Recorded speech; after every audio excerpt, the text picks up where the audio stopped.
우리가 앞길이 보이지 않을 때 하나님께서 우리의 길을 열어주시고 새로운 은혜를 부어주셔서 오직 주의 은혜로 살게 하십니다. 돌아보면 평안도 누릴 수 없는 불안과 두려움이 가득한 세상 속에서 주의 은혜가 임할 때에 오직 예수님의 은혜로 우리가 평안도 위로도 받고 살게 되는 것입니다. 주님, 오늘 주님 앞에 나온 우리 자신들 또 우리 모두를 주의 은혜 가운데 받아주시고 품어주시고 하나님의 놀라운 사랑과 은혜로 충만케 하셔서 이 광야 같은 세상 속에서 기죽지 않고 절망하지 않고 좌절하지 않고 담대하게 살게 하여 주시옵소서. 내 인생은 오직 주께 붙잡힌 인생이요 은혜 가운데 사는 인생을 알게 하시고 오늘 이 밤에 은혜를 부어 주옵소서. 이 예배를 통해 하나님께 영광 돌리기 원합니다. 같이 기도하겠습니다. 아버지 하나님 감사합니다. 하나님께서 은혜를 베풀어 주셔서 은혜 아니면 살아갈 수 없는 이 험한 세상 속에서 우리를 주의 은혜로 불러주시고 인도하여 주셔서 감사합니다. 하나님, 세상 어디에서도 평안을 위로를 찾을 수 없지만 예수님께서 우리를 받아주시고 품어주시고 보호하시고 인도해 주시니 감사합니다. 하나님 아버지, 이제 주님께 묶인 나의 삶이 그 안에서 자유함을 누리게 하시고 기쁨을 누리게 하시고 감격을 누리게 하시고 참 놀라운 평안 가운데 이 험한 세상 속에서도 찬송하며 살아갈 수 있도록 주님 도와주시고 인도하여 주시옵소서. 하나님 아버지, 오늘 이 밤에도 우리와 함께 하시고 말씀과 찬양과 기도 가운데 우리의 심령 가운데 근심과 염려가 떠나게 하시고 주님 주신 샬롬의 은혜가 에이렌의 은혜가 임하게 하여 주시옵소서. 예배를 통하여 하나님께만 영광 돌리기를 원합니다. 주여 도와주시옵소서. 예수님의 이름으로 기도하옵나이다. 아멘. 거룩하신 하나님 아버지, 3월 1일을 수요 기대로 저희들을 불러주시고 찬양과 경배로 하나님께 영광 돌리게 하심을 감사드립니다. 예배드리는 이 시간 은혜 충만, 성령 충만, 말씀 충만으로 온 정성을 다해 예배할 수 있도록 도와주시옵소서. 하나님 아버지, 세상 속에서 주님의 길을 걷기보다 세상의 유혹에 따라 교만한 마음, 말씀과 일치하지 않는 행동, 게으름으로 살아왔음을 고백합니다. 용서하여 주시옵소서. 지금은 사순절 기간입니다. 힘을 내어 하나님께 기도하며 말씀을 묵상하고 하나님의 뜻대로 살아가는 저희들이 될 수 있도록 도와주시옵소서. 8일부터 시작하는 말씀 사경회와 부활절 새생명 축제로 전도 대상자를 정하여 기도하고 있습니다. 한 생명을 귀하게 여기시는 주님, 저희들에게 영혼을 불쌍히 여기는 마음과 전도의 열정을 주셔서 믿지 않는 가족과 이웃에게 복음을 전하게 하시고 그들의 마음을 움직여 하나님 전에 나올 수 있도록 도와주시옵소서. 전쟁과 지진, 경제적인 어려움, 병중의 눈물로 기도하는 이들이 있습니다. 긍휼과 평화, 위로 건강을 회복하여 주시옵소서. 귀한 선교의 사명을 감당하는 선교사님들의 사역 위에도 잘 감당할 수 있도록 은혜를 베풀어 주시옵소서. 말씀을 전하시는 목사님에게 늘 영육간의 강건함을 주시고 말씀이 위로와 새로운 소망에 은혜 받는 시간이 되게 하옵소서. 우리의 능력이 되신 예수님의 이름으로 기도합니다. 아멘.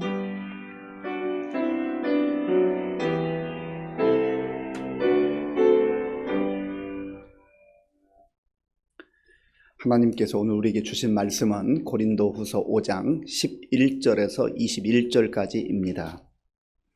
우리 한 절씩 교독을 하겠습니다.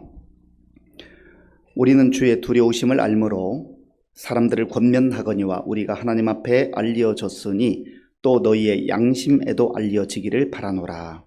우리가 다시 너희에게 자천하는 것이 아니요 오직 우리로 말미암아 자랑할 기회를 너희에게 주어 마음으로 하지 않고 외모로 자랑하는 자들에게 대답하게 하려 하는 것이라.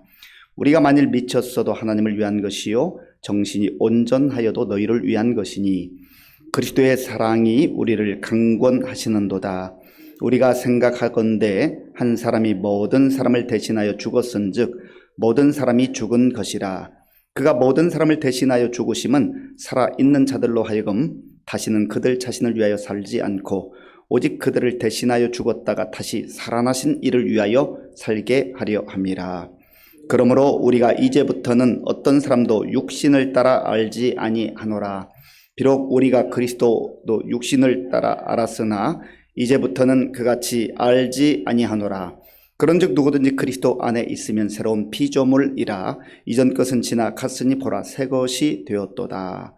모든 것이 하나님께로서 났으며 그가 그리스도로 말미암아 우리를 자기와 화목하게 하시고 또 우리에게 화목하게 하는 직분을 주셨으니 곧 하나님께서 그리스도 안에 계시사 세상을 자기와 화목하게 하시며 그들의 죄를 그들에게 돌리지 아니하시고 화목하게 하는 말씀을 우리에게 부탁하셨느니라.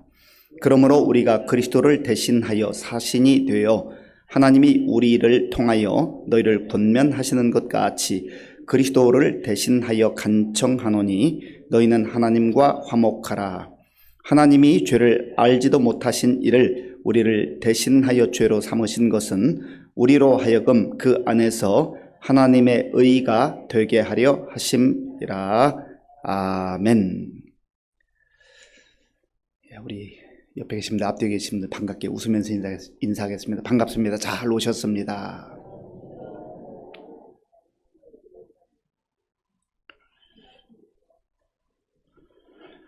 바울은 예수님을 만난 이후에 그의 삶이 완전히 달라졌습니다. 바울의 생에 있어서 BC 그리고 AD 이만큼 분명한 사람도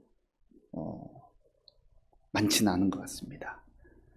다른 사람들은 점진적 변화가 있죠. 점진적 변화. 내가 언제부터 교회 다니고 언제부터 예수님 믿었는데 그 삶이, 그 말이, 그 행동이, 그 표정이, 모습이 조금씩 변화되는 모습을 보게 돼요. 그런데 바울의 경우는 그 변화가 아주 급속도로 빨랐습니다. 너무 분명할 정도로 예수님을 기점으로 예수님을 만나기 전과 예수를 만난 이후의 삶. 바울은 한 번도 예수님을 만난 이후에 내가 그 전으로 돌아갔으면 좋겠다. 나 예전 생활이 참 그립다. 그런 적이 없습니다. 사실 바울의 경우에 예수를 믿고 나서 많은 고난을 겪었습니다. 참 쉽지 않은 그런 여정을 지나왔어요. 그런데 한 번도 바울은 원망하거나 불평하거나 내가 예수 잘못 믿었다. 예수 믿고 내가 참 고통 많이 당했다. 그래서 억울을 하다 그런 적이 없습니다.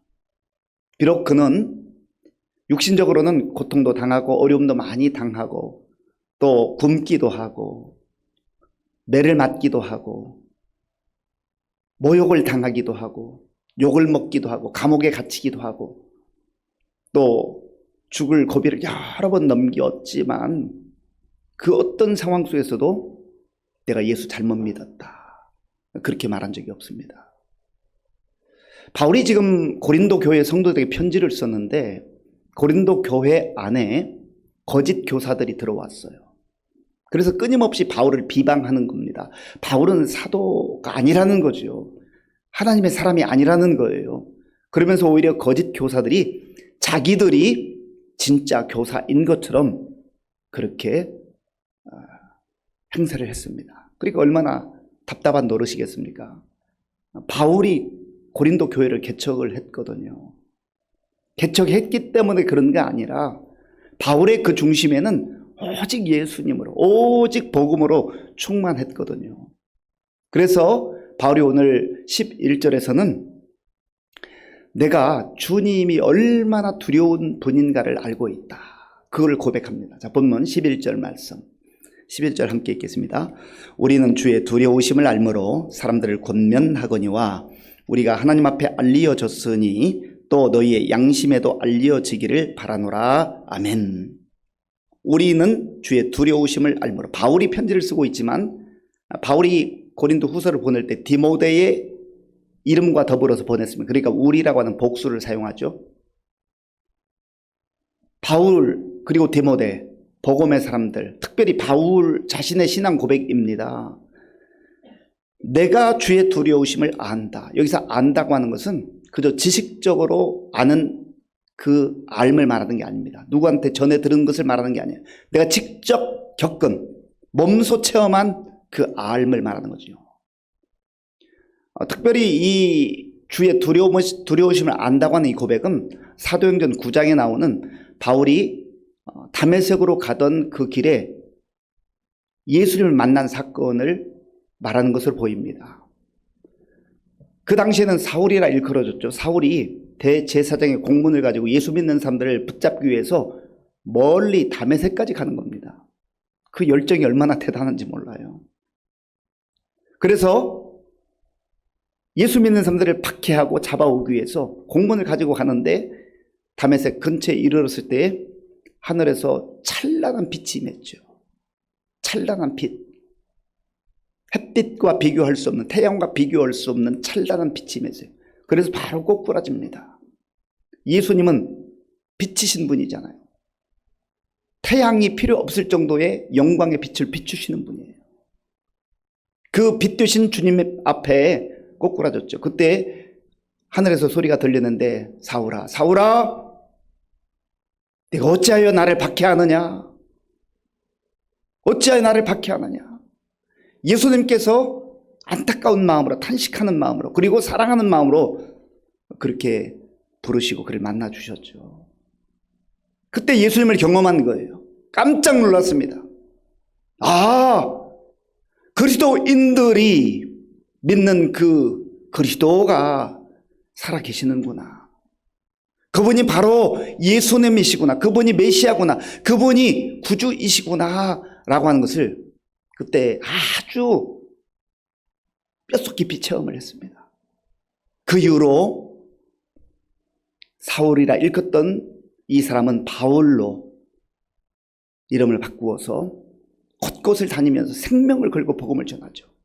내가 그때 만났던 부활의 예수님, 부활의 주님, 내가 심판받아 마땅하고 내가 처벌받아 마땅하고 진노받아 마땅한데 이해할 수 없는 사랑으로 내 이름을 불러주시고 나를 오히려 주의 제자로, 주의 사도로 불러주셔서 교회의 일꾼으로, 복음의 일꾼으로, 하나님 나라의 일꾼으로 세워주셨다. 그 고백을 하는 거예요.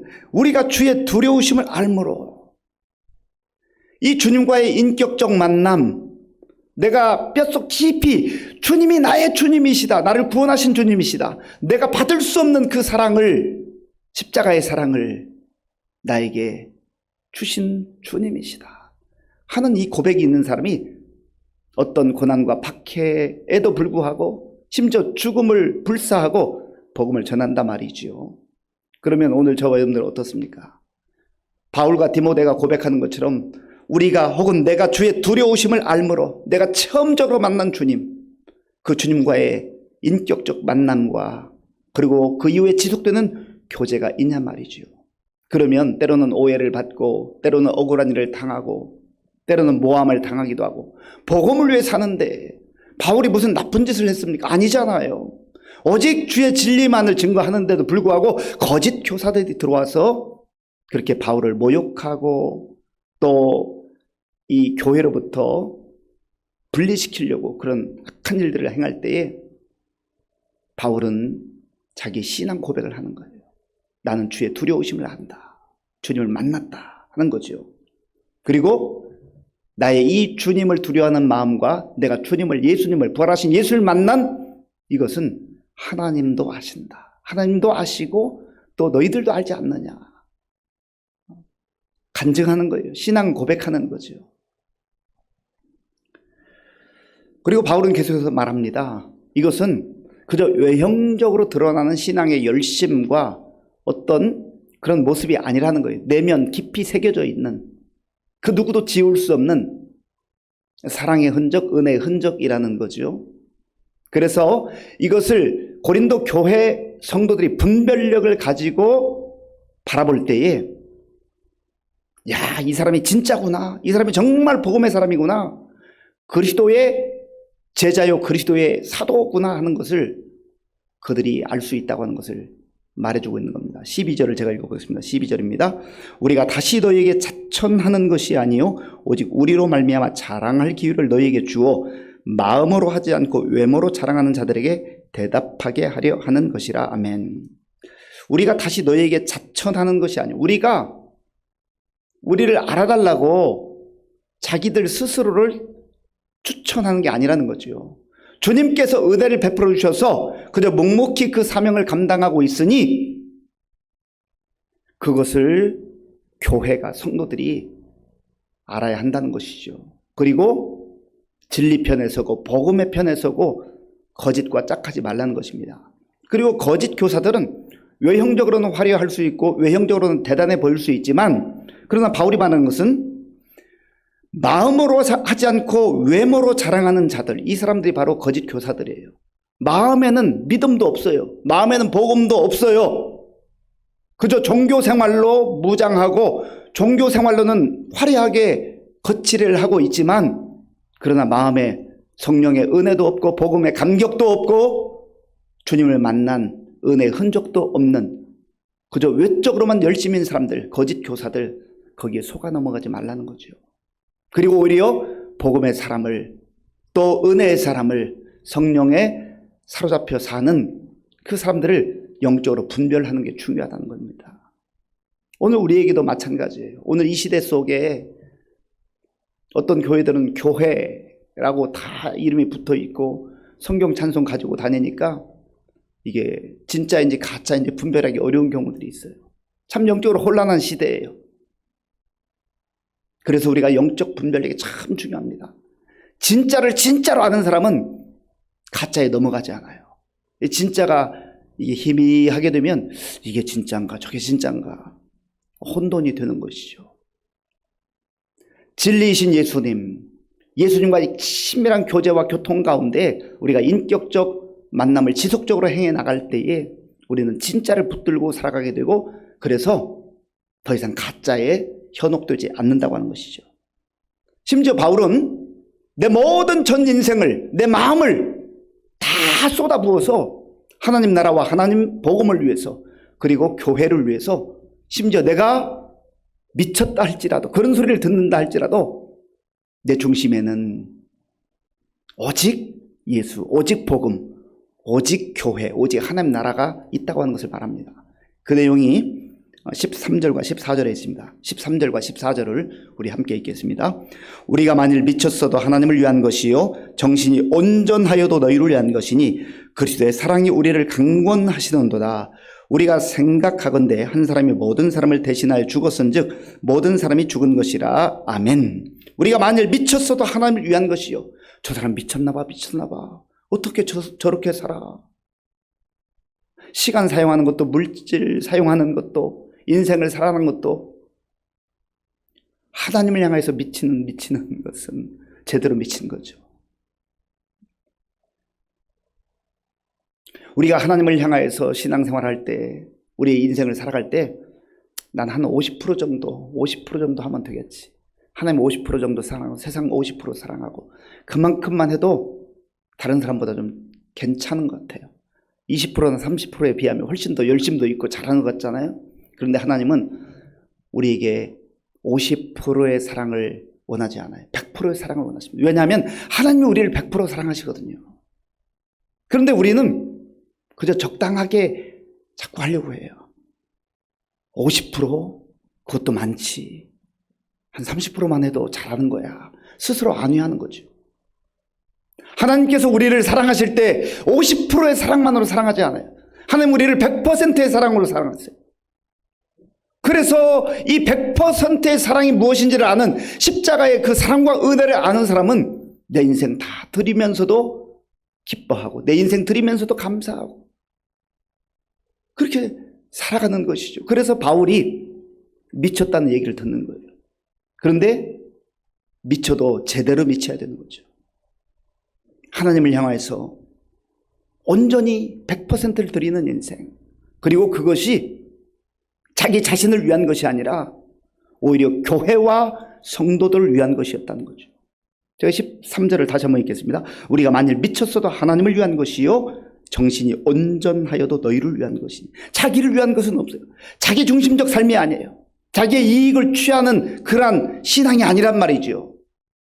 영적 지도자이지만 사도이지만 누구보다 능력 있게 하나님께 쓰임을 받았지만 자기의 영광을 위해서, 자기의 명예를 위해서, 자기 자랑을 위해서 그렇게 하지 않았다는 거죠.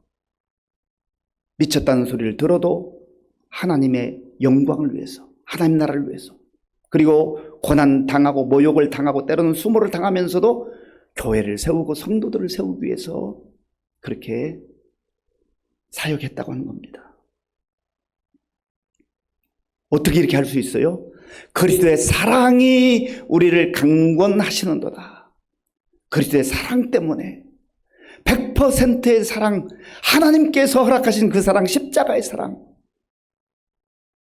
독생자 예수님의 그 생명을 내어주시기까지 사랑하신 그 사랑을 받았기 때문에 자기 인생을 다 드리면서도 모든 고난과 박해 속에서도 굴하지 않고 불평하지 않고 원망하지 않고 오히려 담대하게 당당하게 그리스도의 사도임을, 그리스도의 제자임을 고백하며 나아가는 아니겠어요? 여기서 그리스도의 사랑이 강권하다라는 말은, 강권하다 이 단어는 슈네코라는 단어인데 꼭 붙잡혀 있다 그런 뜻이에요. 그러니까 주님에게서 떨어져 있지 않은 상태를 말해요. 그리스도의 사랑이 우리를 떼어놓지 않는다는 거예요. 그리고 내가 스스로 떨어져 나가지 않아요. 세상을 향하여 나가지 않아요. 거기 그리스도의 사랑에 붙어 있는 게 너무너무 행복하고 좋은 거예요. 그리스도의 사랑이 우리를 강권하시는도다. 이 고백이 얼마나 행복한 고백인지 몰라요. 주의 사랑과 주의 은혜, 십자가의 그 사랑과 은혜가 우리 마음 중심에 있으면 우리는 세상 속에서 사람들이 조롱하고 핍박하고 때로는 욕하고 모욕해도 그걸 감수하고 내가 미쳤어도 내 이익을 위한 게 아니라 하나님의 영광을 위한 것이요, 그리고 교회와 성도들을 위한 것이다. 바울이 이렇게 담대할 수 있는 것은요, 받은 사랑이 훨씬 크기 때문에 내가 헌신하고 수고하고 애쓰고 봉사하고 사역하는 이 모든 것들보다 주의 사랑이 비교할 수 없을 정도로 크기 때문에 그렇게 사는 거예요. 그러면서도 기뻐하고 그러면서도 감사하고. 바울은 예수를 만난 다음에 인생을 사는 목적이 분명해졌어요. 분명해졌어요. 더 이상 왔다 갔다 하지 않습니다. 흔들리지 않아요. 자, 본문 15절을 우리 함께 읽겠습니다. 그가 모든 사람을 대신하여 죽으심은 살아있는 자들로 하여금 다시는 그들 자신을 위하여 살지 않고 오직 그들을 대신하여 죽었다가 다시 살아나신 이를 위하여 살게 하려 함이라. 아멘.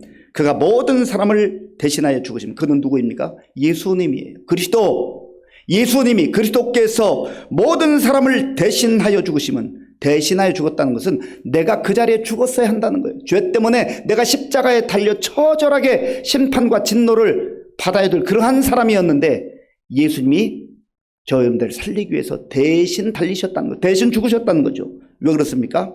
다시는 자기 자신을 위하여 살지 않고, 이제 우리의 사는 목적은 나 자신을 위한 인생이 아니라 내 행복과 어떤 내 자신을 위한 삶이 아니라는 거예요. 오직 그들을 대신하여 죽었다가 다시 살아나신 이를 위하여 살게 하려 함이라. 어떤 인생이 가장 복된 인생입니까? 어떤 인생이 가장 잘 사는 인생입니까? 어떤 인생이 가장 값진 인생입니까? 그리스도를 위하여 사는 인생이에요. 그리스도의 사랑을 알고 그리스도의 사랑 안에 거하며 주님을 위해 사는 그 인생이 가장 값지고 가장 위대하고 가장 잘 사는 인생이라는 것을 성경이 말씀하고 있어요. 우리가 지금 이것을 알고 사는 사람이 흔들리지 않을 뿐만 아니라요, 하나님 앞에 가보면 언젠가 우리가 다 갈 날이 있잖아요. 그날은 반드시 와요. 그날은 반드시 와요. 그날 주님 앞에 서보면, 야, 그리스도의 사랑으로 말미암아 내가 그리스도를 위해서 살고 하나님 나라를 위해 살고 복음을 위해 살았던 것이 얼마나 잘 살았는지, 복된 삶이었는지를 그날 분명하게, 확실하게, 완전하게 확인하게 될 날이 있을 줄로 믿습니다. 그런데 성경은요, 그날 확인하지 말고 우리가 이 땅을 사는 동안 이미 그렇게 살 것을 다 말씀해 주셨어요. 그걸 미리 깨닫고 그걸 믿고 사는 사람이 복된 인생이란 말이죠.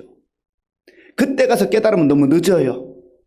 그때 가서 깨닫는 사람은 하나님 나라와 상관없이, 복음과 상관없이 그저 흉내내고 적당하게 그렇게 세상을 위해서 세상 속에 살아가는 것이죠. 그래서 이러한 그리스도의 사랑에 사로잡히고 또 주의 은혜를 기억하며 주님을 위해 사는 인생은 새로운 피조물이다. 이렇게 바울은 고백하는 우리가 잘 아는 말씀이죠. 고린도후서 5장 17절 같이 읽어보겠습니다.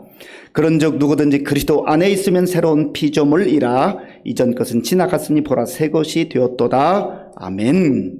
누구든지 어떤 특정한 사람만이 아니에요. 누구든지 그리스도 안에 있으면 그 사람이 어른이든 청년이든 어린아이든 남자든 여자든 한국 사람이든 중국 사람이든 아프리카 사람이든 중남미 사람이든 상관없어요. 누구든지 그리스도 안에 있으면 새로운 피조물이라. 새로운 피조물이란 말은 하나님께서 그리스도 안에서 새롭게 창조했단 말이에요.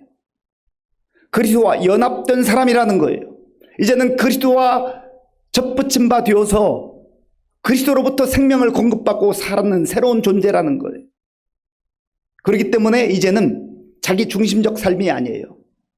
철저하게 하나님 중심적이고 예수님 중심적이고 그 가치가 세상의 가치, 나의 가치가 아니라 하나님 나라의 가치를 가지고 사는 삶이죠. 그게 바로 새로운 피조물이에요. 그래서 예수를 믿는 사람들은 예수님을 믿게 되면 똑같은 학교도 다니고 똑같은 직장 다니고 똑같은 가정에서 살아가는데 가치가 달라져요. 가치. 사는 목적이 달라져요. 그러니까 새로운 인생이든 새로운 피조물로 사는 것이죠. 이전 것은 지나갔으니 옛사람, 옛습관, 옛 가치, 세상 중심적이고 자기 중심적 그 가치는 이제는 다 지나갔어요. 내려놓은 거예요. 그리고 새로운 피조물로 보라 새 것이 되었도다. 새로운 존재로 세상에 속해 있던 자가 이제는 하나님 나라에 속한 자로 하나님 나라의 백성으로 영광스러운 삶을 살게 된다는 것이죠. 그러면서 하나님께서 바울을 통해서 주시는 말씀이 있어요.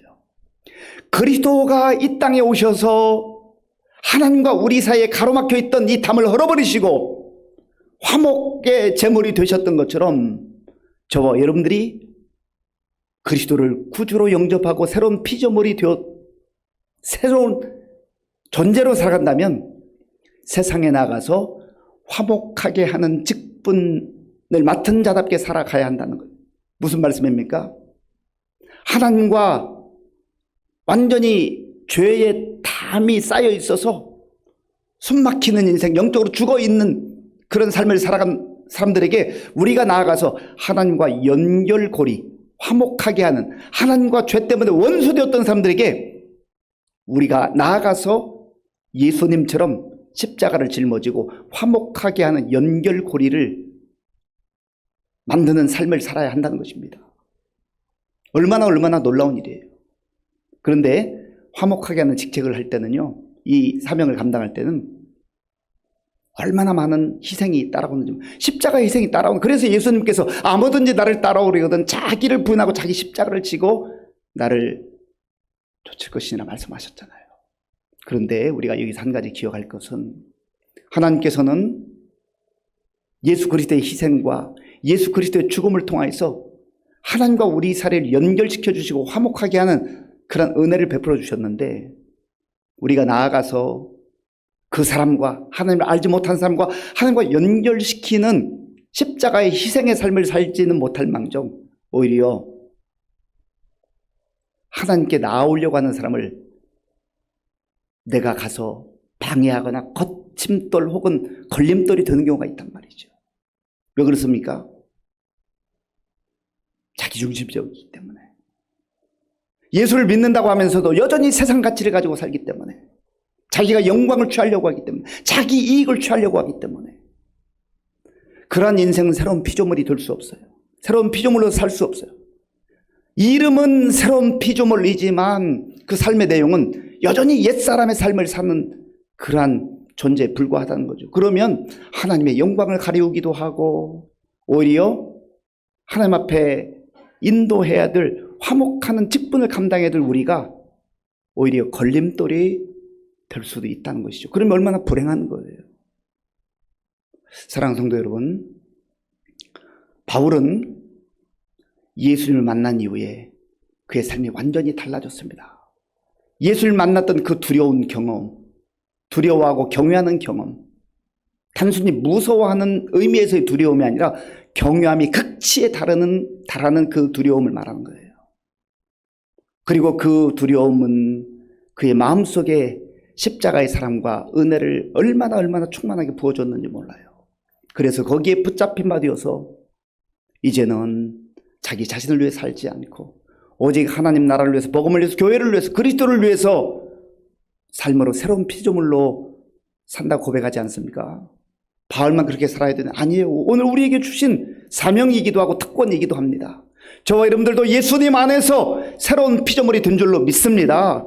그래서 옛 것은 다 벗어버리고 옛 것은 다 던져버리고 이제는 예수님 안에서 새로운 존재로 하나님 나라 가치를 가지고 살아갈 때, 특별히 이제는 세상에 나아가서 화목하게 하는 직분과 직책을 가지고 걸림돌이 아니라, 거침돌이 아니라 내가 디딤돌이 되어서 나를 통하여서 세상의 수많은 사람들이 우리 주님께 가까이 나와서 구원의 은혜를 맛보고 십자가의 사랑과 은혜 가운데 살아갈 수 있는 그런 통로로 쓰임받는 저와 여러분들이 될 수 있기를 간절히 바랍니다.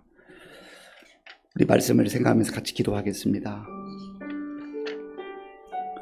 바울은 교회를 박해하고 복음을 박해하던, 그리스도인들을 박해하던 그런 사람이었습니다. 그런데 그리스도의 사랑이 강권하심으로 그가 옛 사람을 벗어버리고 옛 존재를 벗어버리고 오직 이제는 주님을 위해 사는 인생으로, 복음을 위해 사는 인생으로 새로운 피조물로 그렇게 살았습니다. 우리도 그렇게 살아야 되지 않겠어요? 주님 안에 산다고 하면서 구원받았다고 하지만 여전히 50%만, 아니 30%만 그렇게 주님을 위해 산다면 새로운 피조물이 아닙니다. 새로운 피조물로 살아갈 때 가장 영광스러운 삶을 살 수 있어요. 하나님, 저 오늘 우리에게 주신 말씀을 따라서 그렇게 살기를 원합니다. 이전 것을 내려놓게 하시고 이제는 새로운 피조물로, 새 존재로 하나님 나라 가치를 붙들고 복음을 위해 살게 하여 주옵소서. 우리 주여 한번 부르고 같이 기도하겠습니다. 주여,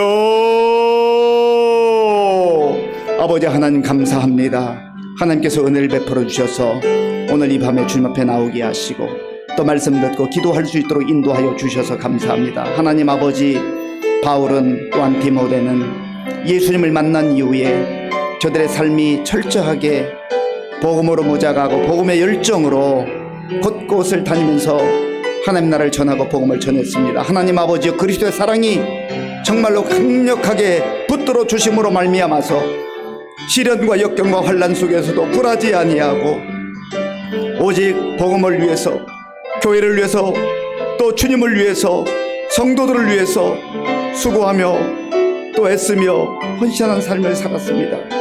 아버지 하나님, 이제 주님께서 우리에게도 동일한 은혜를 베풀어 주시며 또한 사명을 주시는 것을 알게 하여 주시옵소서.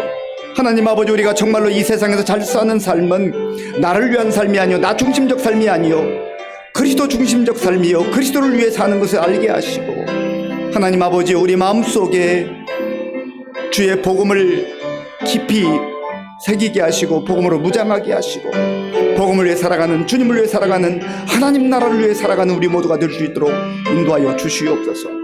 아버지 하나님, 주의 성령께서 함께 하셔서 이제 아버지 하나님, 우리가 새로운 피조물이 되었음을 알게 하시고 새로운 피조물답게 생각하게 하시고 말하게 하시고 행동하게 하시고 살아가게 하여 주시옵소서. 하나님, 이전 것 옛 것은 다 버리게 하시고 이제 주님 안에서 새로운 존재로 하나님의 자녀답게, 하나님 나라의 백성답게 살아갈 수 있도록 인도하여 주시옵소서. 아버지, 우리를 긍휼히 여겨 주시옵소서. 주님 도와주옵소서. 하나님께서는 바울을 통하여 우리에게 화목하게 하는 직분을 주셨다고 말씀하셨습니다. 그렇다면 우리가 세상 속에 나가서 디딤돌로 살아야 되지 않겠습니까? 거침돌로, 걸림돌로. 어떤 사람이 주님 앞에 오려고 하는 내가 걸림돌이 되어서 오지 못한다면 그보다 더 안타깝고 불행한 일이 어디 있습니까? 내가 디딤돌로 살아가기 위해서는 희생해야 돼요. 참아야 돼요. 인내해야 돼요. 기도해야 돼요. 때로는 모욕도 감수해야 됩니다. 그 그러지 않고서 할 말 다 하고 어떻게 화목하게 하는 그 직분을 감당하겠어요? 하나님, 저에게 은혜를 베풀어 주셔서 세상에 나아가서 화목하게 하는 직분을 감당할 때 디딤돌로 살게 하시되 거침돌이 되는 어리석은 인생 되지 말게 하여 주옵소서. 우리 주님 한번 부르고 기도하겠습니다. 주여, 아버지 하나님, 우리 예수님께서 이 땅에 오셔서 하나님과 우리 사이에 정말 끊어낼 수 없는 그 죄의 또 문제, 심판의 문제, 또 진노의 문제를 주님께서 해결하시고 친히 화목제물이 되어주심으로 말미암아 우리가 하나님의 자녀가 되고 하나님 백성이 되고 구원받아 하나님의 영광스러운 나라를 소망하며 꿈꾸며 살 수 있는 길을 열어주신 것을 감사합니다.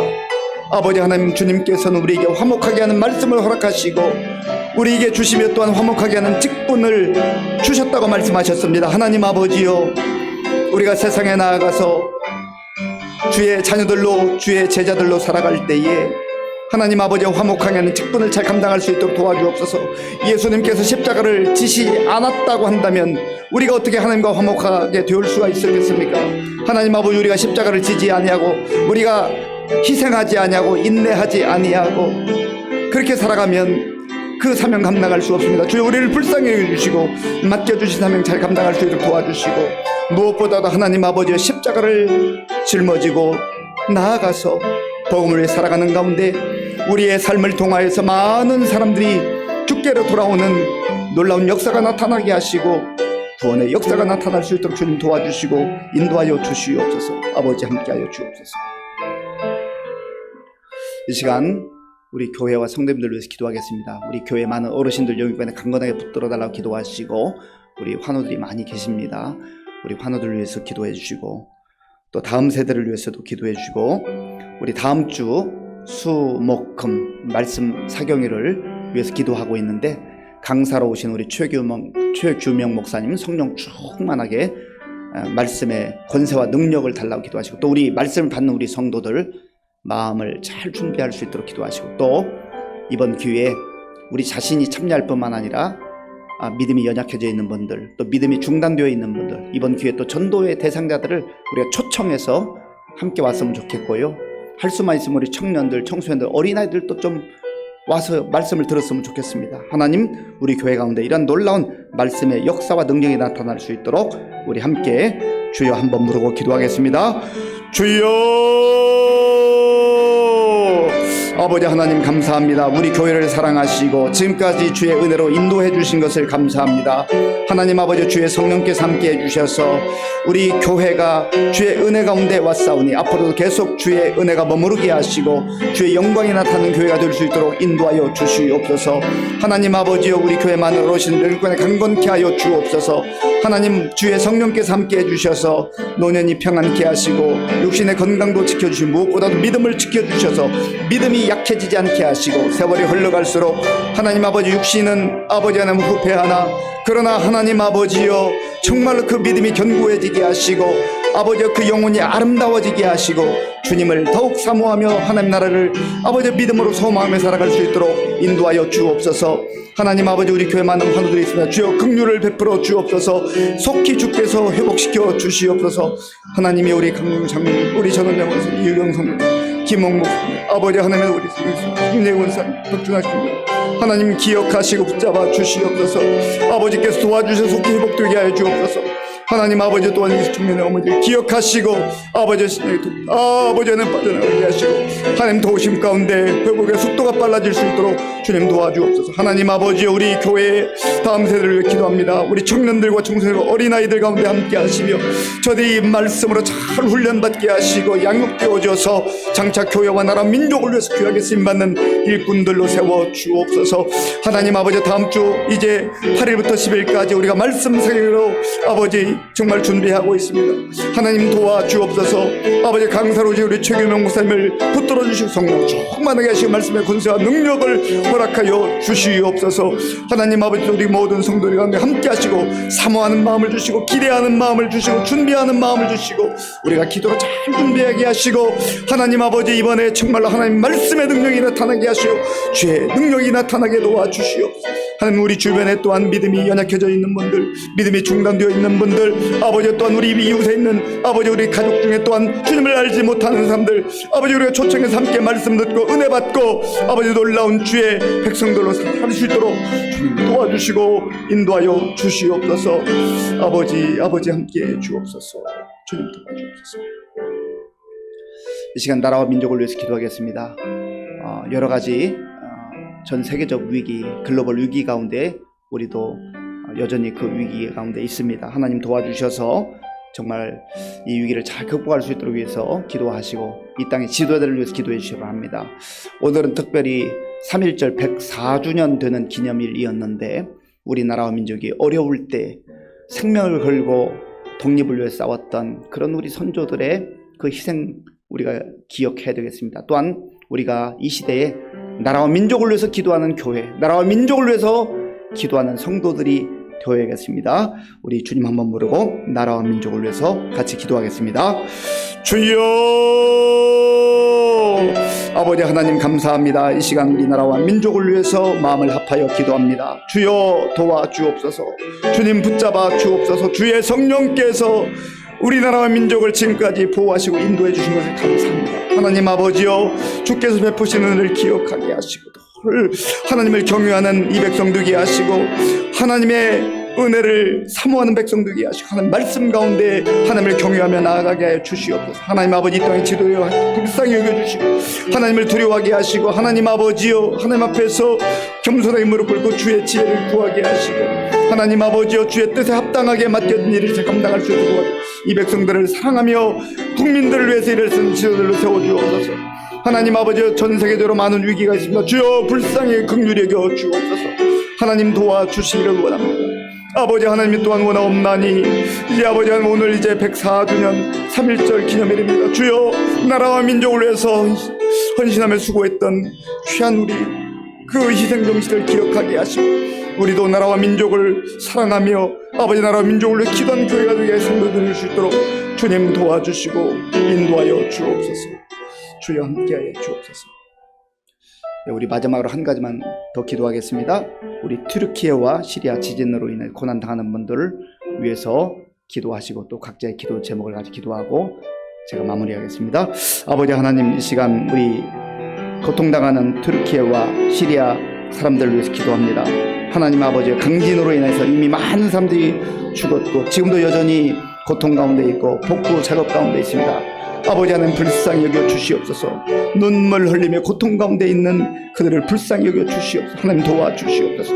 하나님께서 함께해 주시고 우리가 또한 아버지 이번 주 다음 주일날 아버지 정말 구호 헌금을 하며 하나님 함께 하시고 우리 성도들이 마음을 합하여서 아버지 하나님 그들을 위로하며 또 아버지 우리 사랑을 전할 수 있도록 도와주옵소서.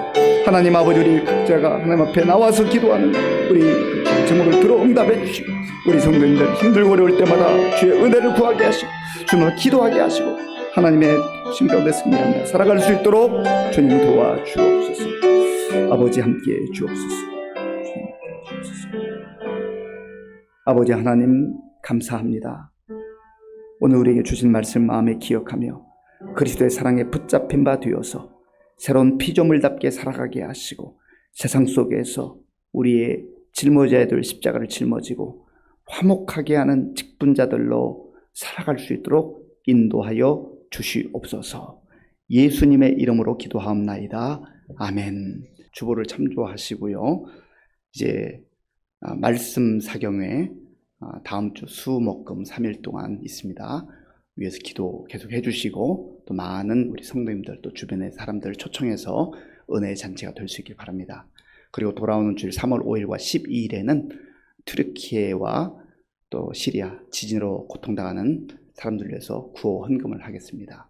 정성껏 준비해 주시기 바랍니다. 주기도문으로 예배를 마치겠습니다. 하늘에 계신 우리 아버지, 아버지의 이름을 거룩하게 하시며 아버지의 나라가 오게 하시며 아버지의 뜻이 하늘에서와 같이 땅에서도 이루어지게 하소서. 오늘 우리에게 일용할 양식을 주시고 우리가 우리에게 잘못한 사람을 용서하여 준 것 같이 우리 죄를 용서하여 주시고 우리를 시험에 빠지지 않게 하시고 악에서 구하소서. 나라와 권능과 영광이 영원히 아버지의 것입니다. 아멘.